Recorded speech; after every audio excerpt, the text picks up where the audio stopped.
Hello from the Heartland. My name is Jenna, and this is Smarter News. News when it matters and why it matters. Our Smarter series features unique people who help us think and live smarter. Hi, everybody. Welcome to Smarter News for a truly unique conversation on an anniversary of sorts and an important time to reflect on a key part of U.S. history. So let me just start off with this question. Where were you 2 years ago? Do you remember where you were August of 2021? It may feel like a million years ago, or it may feel like yesterday. As I was reflecting on this time period, I was going through different newspapers at the time to see what exactly we were covering in early August of 2021. And there were a few stories you'll likely remember. There, of course, was the pandemic. We were still talking a lot about COVID-19 and masking and social distancing. That was still very much the topic of conversation. Another topic of conversation was the New York governor resigning in controversy. That was a big political story.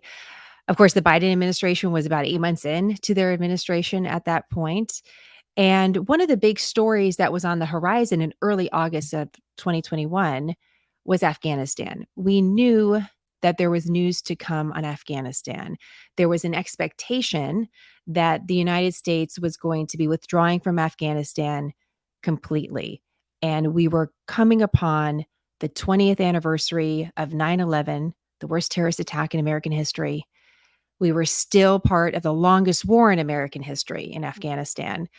And so this time period was going to be important no matter what. But in early August 2021, we weren't quite sure what that looked like. Just about mid-August, things started to change. I want to show you a newspaper from the New York Times. This is the cover story from August 13th. U.S. sends troops to aid evacuation as Taliban surge.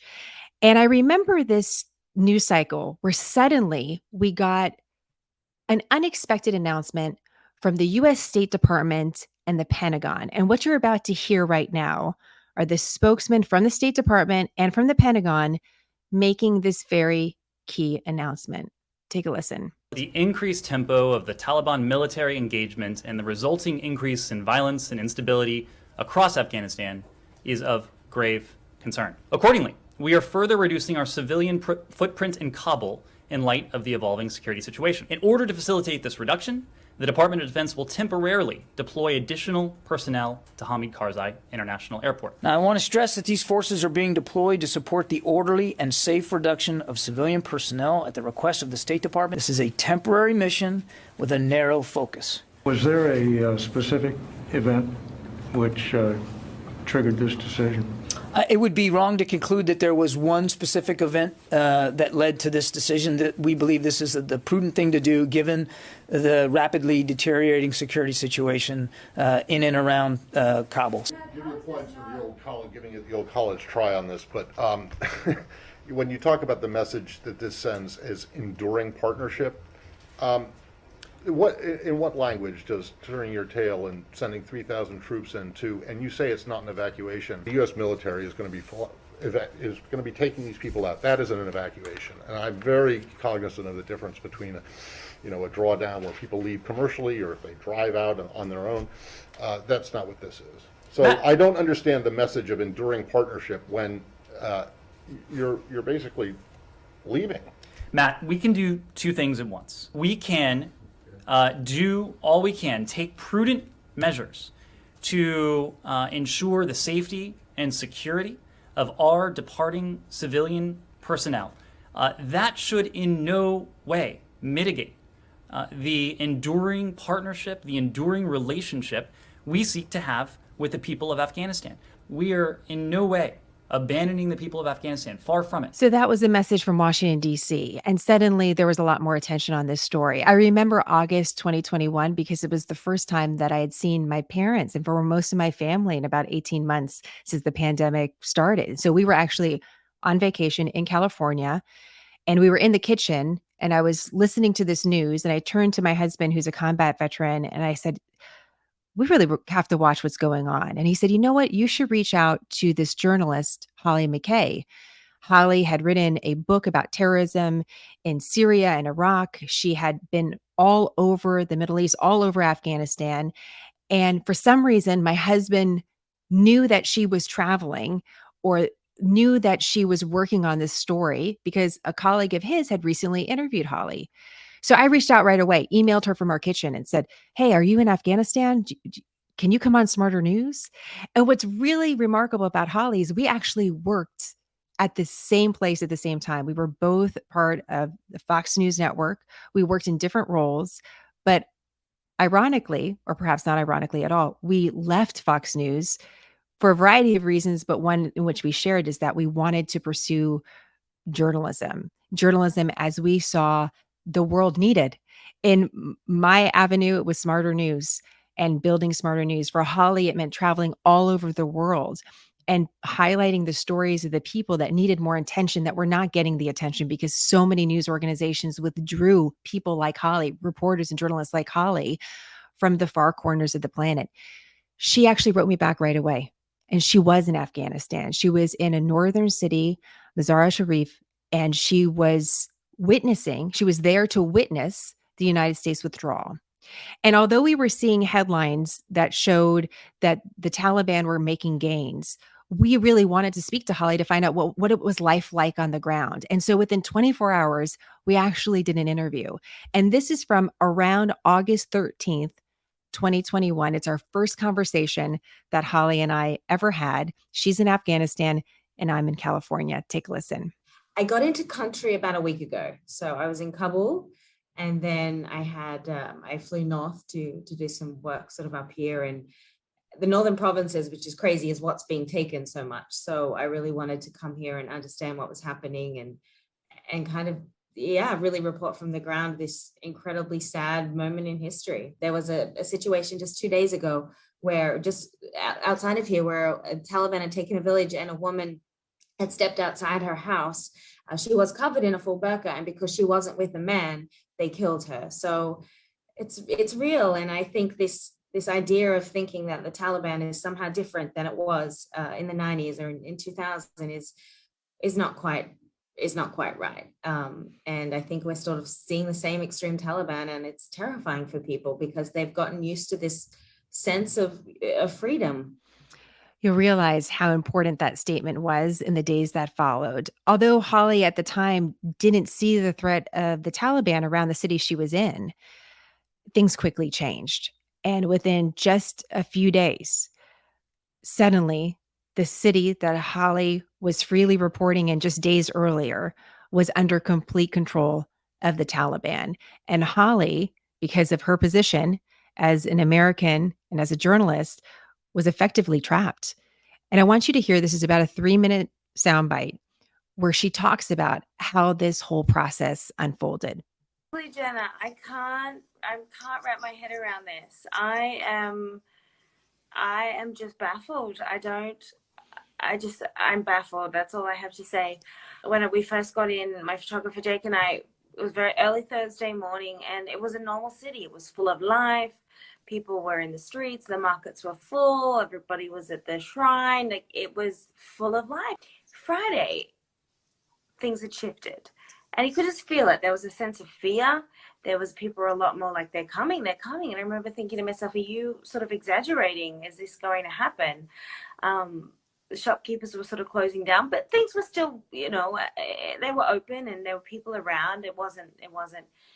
And then Saturday, it was just a ghost town. And people were lining up at the banks to get money out. And we were hearing a lot of rumors about, there was sort of 3 front lines, and the first one had been breached. And I thought, they'll defend the city. They're not going to get through the next 2. And then it was gone, just like that, literally just like that. And what did that look like, Holly, when you say it was gone? That just meant that, from my understanding, Jenna, and this is where I think, and we can go into really great detail about this another time, but from my understanding of talking to people, the level of corruption within the Afghanistan military and the government, that's how the Taliban won a lot of this, is they will pay the commanders off to surrender a city before. So those who genuinely do want to fight, and there are a lot of men and Dostum's people, a lot of people that wanted to genuinely fight, they were basically kept in the dark. And A&A commanders had paid off the Taliban in advance to surrender the city. And they were just left with, you have no choice but to basically run. So that's what's happening. And the level of corruption that has enabled the Taliban to come back to power is, it's just mind-blowing, to see that, and to see all the weapons that have now gone to the Taliban's hands when the Afghan army runs away, that we paid for. It's just There's a lot to think about. And that's one thing that I've always tried to express my frustration with Iraq, with Afghanistan, is I often saw terrorism as being a secondary problem to the corruption, and Afghanistan is a classic example of that. Another incredibly insightful comment from Hollie, again, a journalist who is on the ground, who has seen this play out firsthand when it comes to Afghanistan, and also around the Middle East, where we've seen terrorist groups operate and we've seen the U.S. military also have a presence.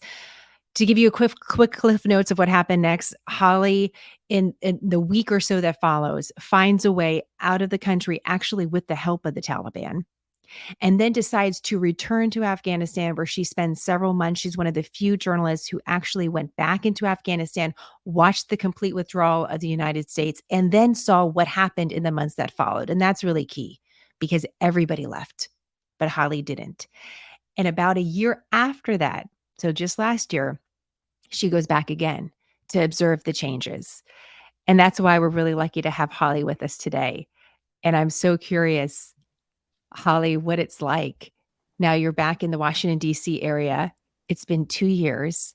I messaged you last night, really late in the middle of the night, saying, I can't believe I'm looking at all this footage, looking at all these photos that are still saved to my phone, by the way. Clearly, I need to declutter.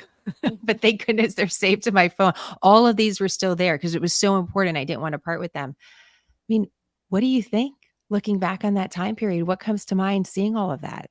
Yeah, I mean, it's really crazy. 2 years has gone so incredibly fast. And obviously that point in time was a really pivotal point in time for myself personally, but then also professionally and for the country and for the US, and to be able to sort of be on the ground and really experience this incredible part of history firsthand, was incredibly overwhelming. And it's in many ways, it feels like a long time ago, but in many ways it also feels just like yesterday. And I think it's really interesting now just to sort of see how much attention Afghanistan was at the time, and really how little attention it gets now, and how little Afghanistan sort of features in the news cycle. And to me, it sort of just seems as though the policymakers, for the most part, would rather just kind of see that part of life and that chapter really buried, which is very unfortunate. But the world has moved on. It seems like that in a lot of ways. And then we get stories that pop up periodically that we try to cover. And it was really important. It's very important to me that we cover this particular time, but also really highlight your work because of how rare it was to have a journalist like yourself there. If you could go back to that time period when you were in Mazar, what is the memory that stands out most to you of that period of time as you were trying to figure out how do I actually get out of this country? Can I safely get out of the country? What is the memory that kind of bubbles up the most? I remember it being obviously, it's a very uncertain time. You very much feel alone. You feel like, oh, did I do something wrong? And when you are an independent journalist, you don't have copious amounts of sort of money or crews or any sort of larger conglomerate behind you that can kind of assist with those things. It's very much you doing your own logistics. And obviously I was reaching out to many different people that I knew, but I also remember just this sort of influx of people, and my phone kind of going off 24 hours, and I'm still trying to work at the same time, and everybody, trying to come up with a way and putting me in touch with so-and-so. And I remember it being very overwhelming and getting sort of angry and frustrated at times, because I knew most of these people really couldn't do anything, and it felt like they were draining my time. Looking back, obviously, I'm very grateful for the fact that people wanted to help and felt, inspired to help. And I think it was a time where a lot of people, particularly veterans, felt that things were very much out of their control, and perhaps in trying to help me, that it was a way that they could be of some sort of assistance. But it was very overwhelming, to the point where I think I remember having to just turn my phone off and being like, please do not contact me, because it became just so sort of overwhelming as you're trying to work through things when you're there, and then just sort of having so many people 5,500 miles away, sort of draining you. And in times like that, you need as much energy as you can get. You need to be able to focus. You have to be very calm. And that's something I think, I really had to work through as well, that there was obviously no good to panic, and that I just had to be as centered as I possibly could to make the best decisions that I could, to figure out. And there were just so many unknowns too, I think. Kind of having an understanding of the Taliban now, if I feel almost a little better, if that makes sense. But I think at that point, the Taliban were very much the enemy of the US, and we really did not know how they were going to treat a foreigner or a journalist or a woman. So there were just a lot of unknown factors going into it at the time. That once I had established the relationship a little bit with the Taliban, and several elders came to the hotel, and I talked to them and met others, and they sort of welcomed me to the country, which felt very strange. But once I'd sort of had a little bit more rapport, I felt a lot more confident, and that was in my reason to sort of come back and to stay for several more months. But up until that point, it was a very daunting experience. How did you actually navigate getting out of the country? Tell those who haven't heard that story what happened. So we reached out. We had a little bit of help too from a U.S. diplomat in Uzbekistan, and then we were able to reach out to someone that we knew who owned an airline in Afghanistan, and they already had this sort of a pre-established relationship with the Talibs, and they were sort of able to kind of act as a little bit of a middle ground, and basically just kind of called me one day and said, and I didn't know who they were at first, but they sort of called and said, well, the Taliban will be in your hotel in an hour or something. And so it was a little bit like, who is this? What is this about? Who have you come from, kind of thing. But once I put all the pieces together, and we sort of got our stuff organized, and there were these sort of two elder Talibs in the basement, we sort of just kind of got into their car, and they took us to the Uzbek consulate, which was actually closed, but had been open for us, and that was with the help of a U.S. diplomat, and then they sort of offered to sort of take us to the border.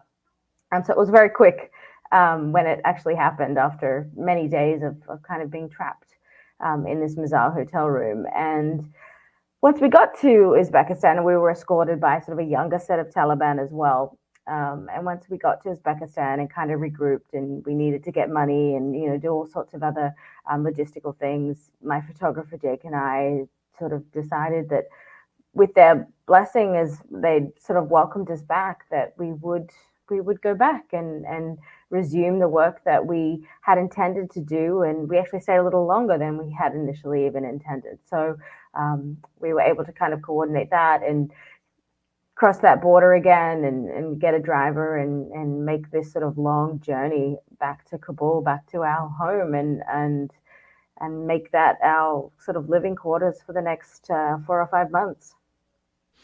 I remember in December, when you returned from that time period, that you had this piece of laminated paper that was sort of like your permission slip from the Taliban. Do you still have it? And is that what was given to you, just to flash around to say, this is how I have permission to be in this country? Yep. So the protocol is you go to the foreign ministry once you're in Kabul, and as long as you have sort of an authorization from a particular place to work for them, or you can't just kind of show up and say, I'm on my own. You have to, have places that have sort of assigned you work.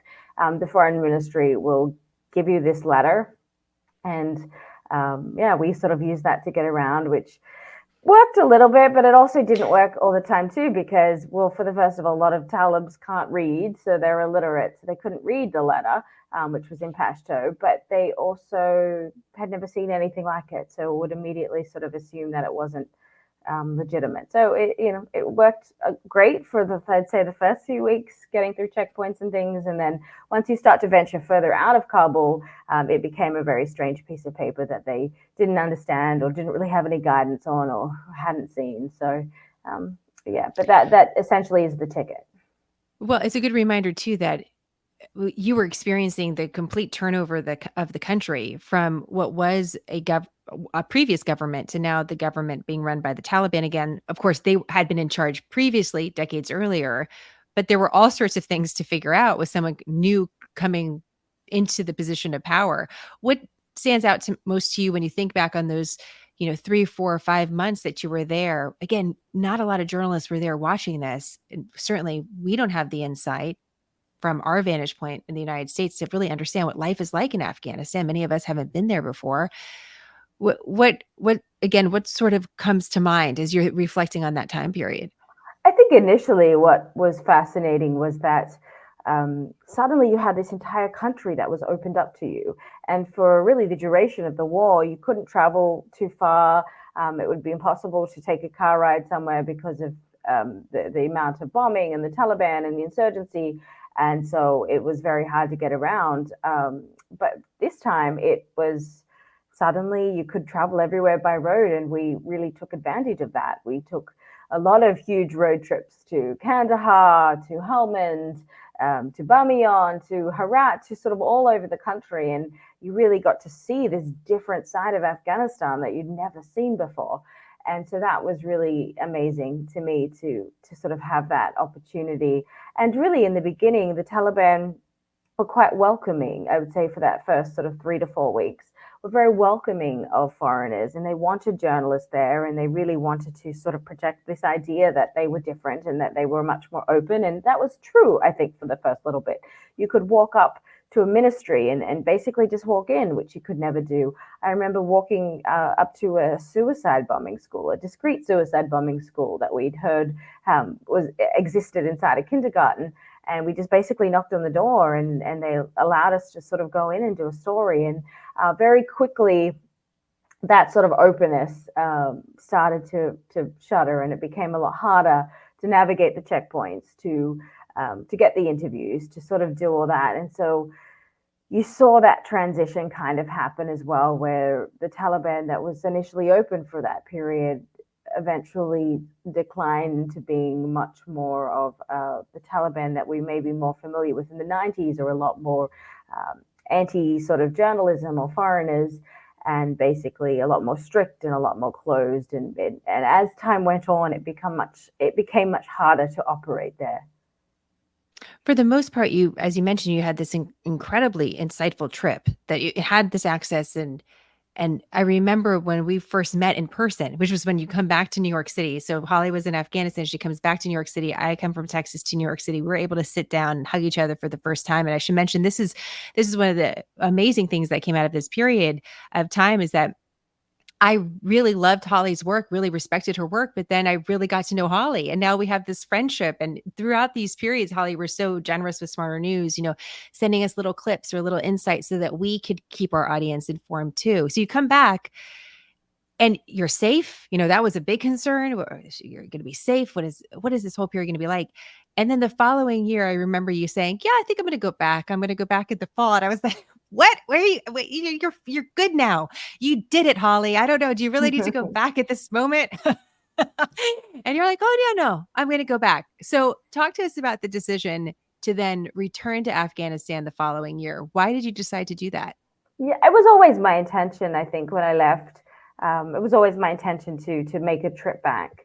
I got my visa, and I decided that I would make sort of September, October, the time that I would go back to Afghanistan just after the 1-year anniversary of the fall. And it was sort of no doubt in my mind that I was going to go back. It was always my intention. I didn't feel completed at all. And I felt very still committed to that story and to continuing to tell that story as best that I could. I felt committed to my friends that I sort of had there and wanting to see them. And also, just because we sort of leave a country doesn't mean that that all the journalists have to, even when, the news may not necessarily care that much. For me as an individual, I care very deeply about Afghanistan. And so that was important for me to be able to sort of do those follow-ups and get a sense of where the country was at 1 year later. Did you just call up the Taliban? Do you write them? Do you email them to get permission to come back? How did that work? Well, it was a little complex because I did have a visa that, multi-entry, so that was still concurrent. The Taliban were obviously trying to implement their own visa policies, but I, through my fixer, my good friend at the time, who doesn't do fixing anymore, but Naweed, he sort of talked to the foreign ministry and they looked me up, etc., and said it was fine. And then, of course, this is typical Taliban. When I show up, they decide, oh, no, we've changed the protocol now. You have to get cleared by this intelligence team, and so you can't work. And I said, look, I'm only here for a few weeks. I don't want to be sitting around waiting for this clearance.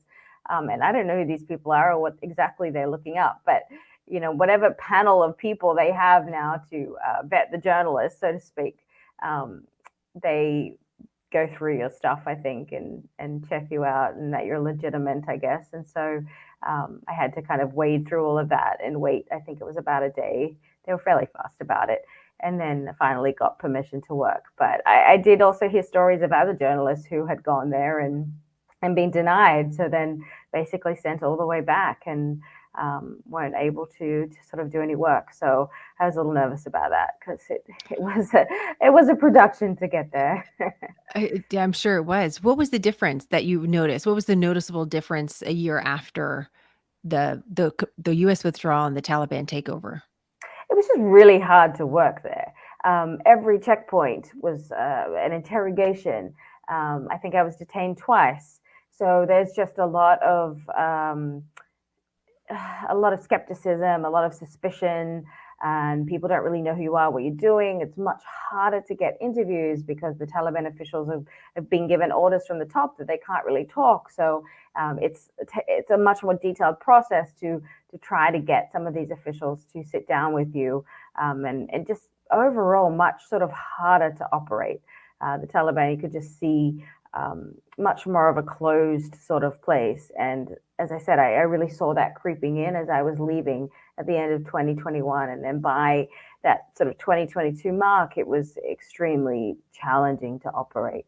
And granted, as a foreign woman, you were certainly granted a lot greater leverage than most Afghan women. So they don't treat you the same as they would treat an Afghan woman. You're sort of this arbitrary third gender where you aren't a man, but you're not an Afghan woman. And they understand you're a foreign woman. And so there is a little bit more leeway with that. But it certainly became difficult, to operate as freely as I had in the past. You had some foresight to what was coming in the future. You, in that first soundbite that we played before the Taliban had taken over the country completely, you had raised concerns. There were some in this conversation, this overall conversation about the future of Afghanistan, that were making the argument, no, the Taliban are different than the past. This is a more modern Taliban. It's not like they used to be. This is going to be something different. You obviously had questions about that. And I want to play you, this is a little soundbite, a short soundbite, when I asked you at the time, and this is it's very new. The Taliban had just taken over Kabul. You're newly in this new reality. And I asked you, what was your biggest concern, or what are you thinking about most? And I want you to hear this. My pain is that I will get to leave the country at some point and get to go home to the United States and live my life. And I'm very aware that the Afghan people don't get to do that, and the women don't get to do that. And I can't imagine, especially in somewhere like Kabul, which is quite modernized now, and you have this entire generation of women that have grown up, 20 years old now, that have been able to go to school and become doctors and become lawyers and live their lives and work and be independent. They will never leave the house again. And if they do, they will be completely covered. They will have to have a male escort. They will not go to school. I think you go to school up until about adolescence, and then you're never allowed to leave again. And their lives they will never I don't know, and I don't see that particular situation changing anytime soon. You know, the US obviously is not going to go into Afghanistan anytime, and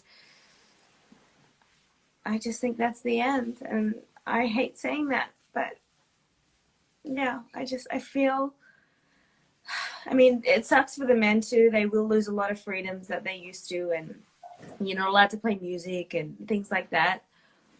But for the women, they've got the most to lose, and it really just, I can't imagine what they must be feeling. For most of the time that you were in Afghanistan, Holly, you very rarely were emotional. You were very steady. But that's the one moment when I look back on our conversations that you let the emotion come in. You clearly really felt this for the women. What is your understanding of what life is like in Afghanistan now for the women and the men? Yeah, I mean, for the women, it's really, as I sadly had predicted in those clips, where very much you can go to school, I think, until the 6th grade. And then after that, it's pretty much just stay at home. And so it is a very difficult life, I think, particularly for women in places like Kabul, which were exposed to a lot more and had so many opportunities and went to university and schools and all those things, which obviously has been taken away from them now. In the villages, though, I think life is pretty much the same as it always has been. And I think we forget that a little bit too, that there are two very different types of Afghan women. You've got the city, and then you've got these very rural villages where they weren't really going to school beyond 6th grade anyway, and that their lives are very much relegated to the home. But I think for women that had jobs and businesses, and I think it's incredibly sad because, as I said, and they played sports, and I just can't imagine having all those sorts of opportunities for 20 years and having those ripped away. And unfortunately, that is the life for Afghan women. And I think, in talking to friends there in the last couple of days, I think, even the women which were doing protests and other things, a lot of that has really died down because people have just had to learn to accept that this is the reality. I think for a little while there was hope that things might be different. But now it has sort of set in that it's not, and that there is no country that's necessarily coming to rescue you. And so therefore it's life that you have to do it. And I think, fortunately there are some underground schools and there are some other opportunities for people to somehow continue learning in a very informal basis. But there's no sort of going to school or to university for women anymore, which is incredibly sad. Women still do work in the health sector in Afghanistan. Obviously, that's very important. You can't be having men treat women in hospitals and clinic settings. So women still in NGOs and things like that still have women employees. But I think for the most part, that's really the only opportunity that women have to do any work there. Aside from that, it's very much a quiet home life that people really have to lead. In terms of the men, obviously they're in a much different position, and that they can move around somewhat freely, although a lot of the men that I talk to don't really. They go to work and go home sort of thing. There isn't a great deal of in between or socializing. But I think that men can still run businesses, and my understanding is the Taliban has been really stringent on developing businesses and is making sure that things are a lot more straightforward than perhaps they've been in the past in terms of getting licenses to operate and things like that, and that businesses have plans and practices, and that they're perhaps taking out a bit of the corruption that had existed under the previous government. So that, could be looked at as one potential upside. But the economy, I think, it's obviously very difficult to get by. There isn't that sort of influx of NGOs and foreign money anymore. So it's a lot harder just sort of day by day for most Afghans. But they're incredibly resilient people. And I think from what I gather, have really just accepted that the situation that they're in, and are doing best. At the end of the day, everybody just wants to survive and to feed their families. And I think that the big dreams that Afghans may have had for greater things in their lives, it's certainly not possible. I think aspirations really are a luxury, and most Afghans realize that if they can put bread on the table at the end of the day, that's really the best that they can do in their lives to get by. It's such an interesting quote to reflect upon. Aspiration is really a luxury. Some perspective for us to think about here. What about terrorism, Holly? What are you hearing about terrorism? We tend to forget that the whole reason we were in Afghanistan was because the Taliban provided safe haven to Al Qaeda, Osama bin Laden, who attacked the United States of America. And sometimes along this line, we kind of forget that past. And there's some that obviously believe that there's no line between Al Qaeda and the Taliban, that they're more of a similar group than perhaps we've reported on or explained. And that can be a very academic debate at times. Regardless, that's why Afghanistan mattered to the United States going back to 2001, is because of the terrorism and the threat of safety against America. What are you hearing about that? Well, I certainly don't think Afghanistan is terrorist free, and probably won't be anytime soon. But when I was there last year, there was a significant number of bombings and attacks, and quite an alarming number, really, and it was very horrific. But really, a year in, I think a lot of that seems also to have settled a little bit. I think the attacks have become a lot more rare in terms of ISIS attacks or any other sort of opposition groups. They certainly happen, but I think definitely not to the scale that they were happening, which was multiple times a week, even a year ago. So that has certainly settled down, which is great for the people that are living in the country.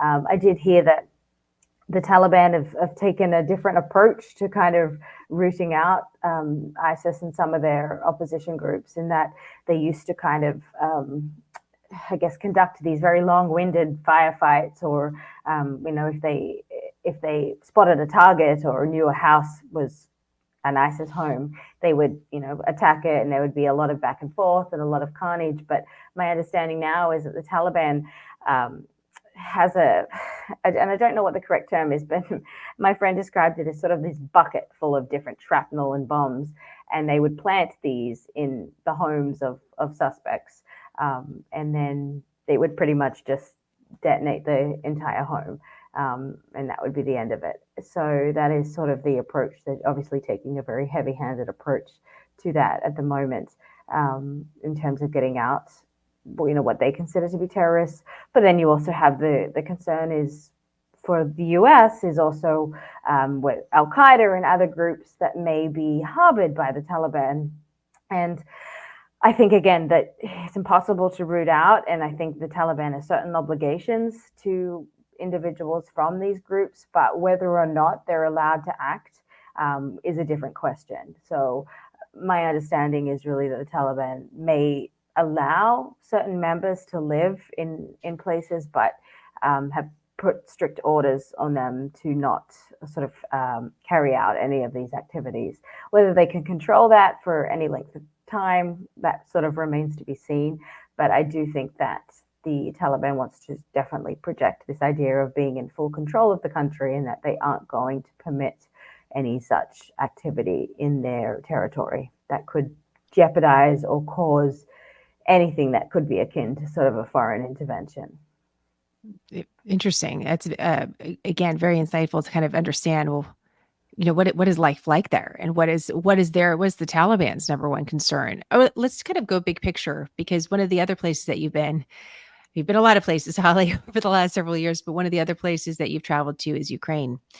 And as sort of a big picture question, one of the criticisms of the Biden administration that emerged during this time is that the way that the United States withdrew from Afghanistan was a signal to the rest of the world about how the United States wanted to, what sort of role we wanted to take in the world, how we would treat our allies, what would our support. There was all different layers of this conversation about symbolically also what are we sharing to the world. And there are those that believe that Russia would not have gone into Ukraine if the United States didn't have the type of withdrawal that it had in Afghanistan, that it was kind of set this cascading effect.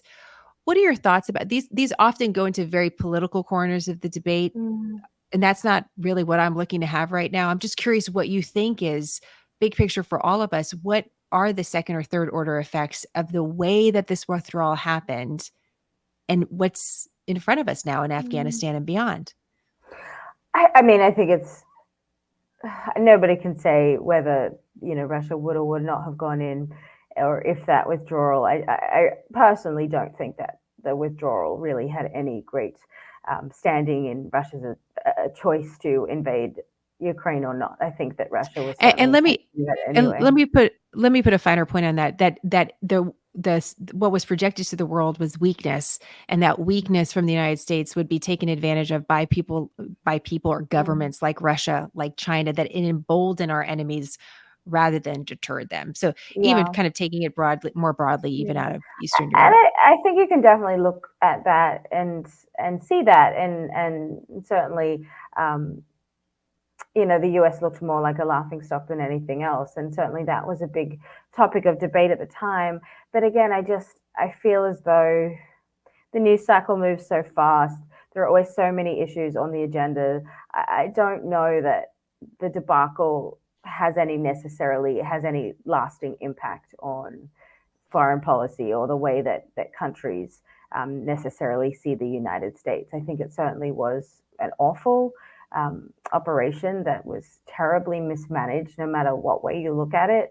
But I think I don't necessarily see it having a long-term impact on the way that the US is necessarily viewed by enemies. Certainly embarrassing, but in terms of strategies and other approaches, I would be inclined to say that I don't think it sort of has that resounding effect a couple of years later. I bring it up because we're entering into this political cycle. We're into this election cycle already. And because of the timing of this anniversary, again, it doesn't really feel like the right word, the marking of this particular time in history, it's going to be right before the election really is hot next year. And I expect to see more debate sort of around that in foreign policy. As you mentioned, though, the news moves really fast, and we have no idea what we could have in front of us in the next year. It really is humbling to kind of think back on what we didn't know even at the time.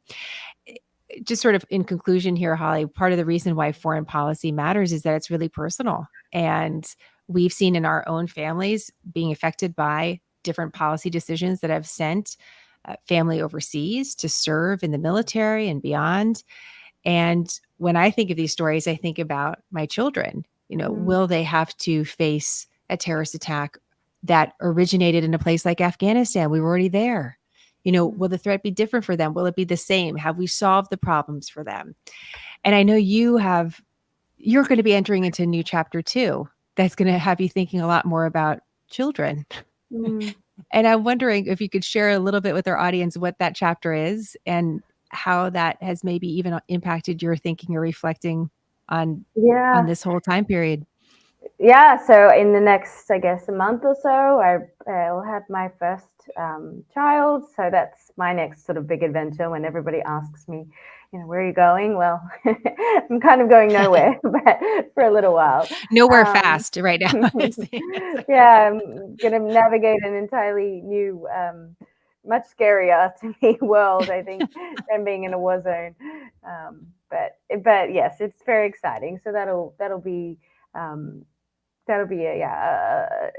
I'm sure an incredibly tiresome but wonderful experience. So kind of just preparing for that. But I think, it does make you think about things a lot. And I think really throughout the duration of time that I've been doing this sort of work is, I don't know, you go through many different evolutions of thinking, I think, in terms of, I think when I started, I was a lot more, I guess, a much bigger proponent of sort of military intervention and really kind of the strong arming and the importance of trying to nut out a lot of these groups and to at the end of the day serve the people that were the innocent people in these places and countries. But and again, it's hard to paint these things with a broad brush, but I think really throughout my duration of it, I rarely see anything good come out of a conflict or a war.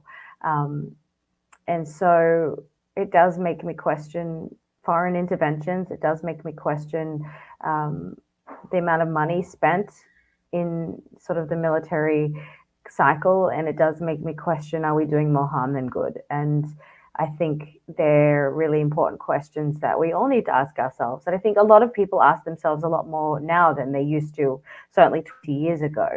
And I think that it's very hard. And of course, you meet wonderful people when you're in these places, but it's very hard to, when you look back at the big picture, it's very hard to sort of see the benefits. And Afghanistan, sadly being one of them, the amount of blood and treasure that was spent there 20 years, not only by the US, but also by its allies and the Afghan people themselves, only to see what happened 2 years ago and to see how things have played out today. And you have to question, was it worth that? And you have to ask yourself uncomfortable questions that I think for a long time, none of us really wanted to address.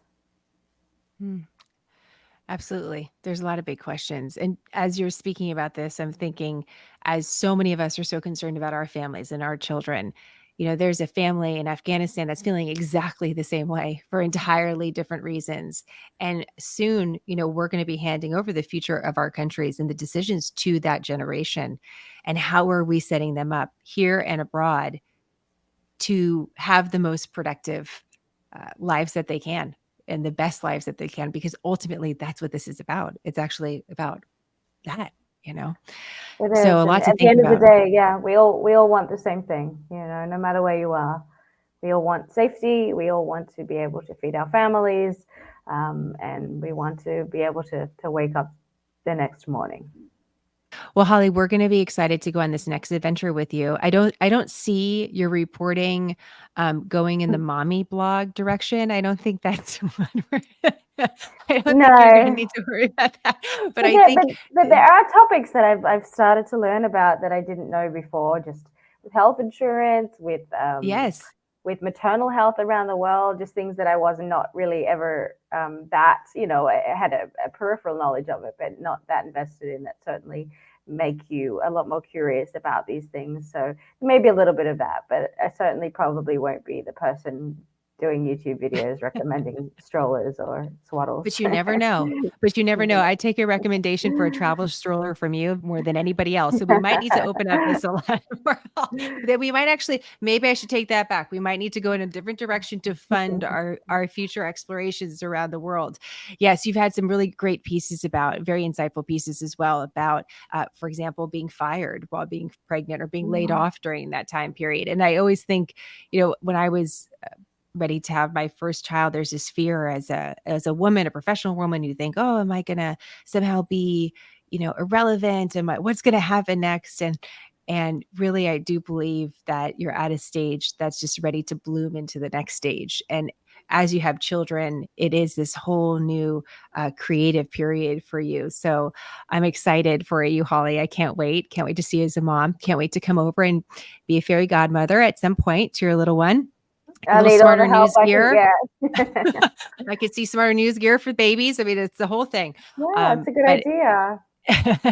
This is it's just such a treat, a privilege, an honor that we've been able to develop this type of relationship, and we're able to highlight your work. And I hope we can do it every year in different ways, because it was so important at the time, and the perspective is going to get more and more rare as we move further away from this time period. So thank you as always, Hollie. It's always so wonderful to talk to you, and thank you for sharing all of your work with us. Of course, and thank you for your support over the years and the support of all your viewers and readers. It's really invaluable to me, and your audience always asks really incredibly insightful questions and never nasty and mean. So that's always a bonus too. So I do appreciate the support. It's a great community. We're really blessed in so many ways. Well, Hollie, until next time, and we'll be following her along for your next adventure. Thank you so much. Thank you so much. Bye. Quick, concise, nonpartisan, smarter news, a refuge from the storm.